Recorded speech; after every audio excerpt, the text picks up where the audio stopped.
Election commission of Pakistan تو ایک میں سمجھتا ہوں کہ ربر سٹیمپ ہے، حکومت کی ایک ذیلی ادارہ ہے، کیونکہ چیف الیکشن کمشنر ہو یا پھر جو کمشنرز ہوں یہ ذیلی ادارے ہیں، اور آپ نے دیکھ لیے کہ ذیلی ادارے کسی کے مطلب یہ حکومت کی کنٹرول میں ہے۔ ملک میں آئین اور قانون کا کوئی طریقہ کار ہی نہیں ہے۔ جس ملک میں 6 ججز اسلام آباد ہائی کورٹ کے اٹھ کے کہیں کہ انٹیلیجنس ایجنسیز کا رول نیچے تک لوور جوڈیشری تک ہے، تو مجھے بتائیے ٹکا خان صاحب اس ملک میں آئین اور قانون کی کیا پاسداری ہوگی؟ جہاں پہ حکومت جہاں پہ لکھا جائے سپریم کورٹ کے کہ آپ انڈیپینڈنٹ کمیشن بنائیں، سپریم جوڈیشل کاؤنسل کریں، اور وہاں پہ وہ اٹھا کے تو بال سے کلیم اللہ سے سلیم اللہ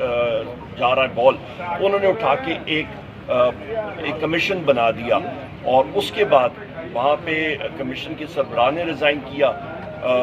سپریم کورٹ پہ پوری حکومت پہ پریشر پڑا، تب انہوں نے مجبوراً کل ایک 7 رکنی بنایا ہے، باڈی بنائی ہے، اور ہماری پارٹی کی طرف سے بھی واضح ہے، ہم لوگ چاہتے ہیں کہ یہ فل کورٹ ہو، کہ قوم اور عوام کو پتہ چلے کہ حقیقت کیا ہے۔ پاکستان میں اصلی معنوں میں جمہوریت ہونی چاہیے، نہ کہ اس طرح کی آج کل جہاں پہ آئین اور قانون کی کوئی بالادستی اور اس کا رول نہ ہو۔ بہت شکریہ۔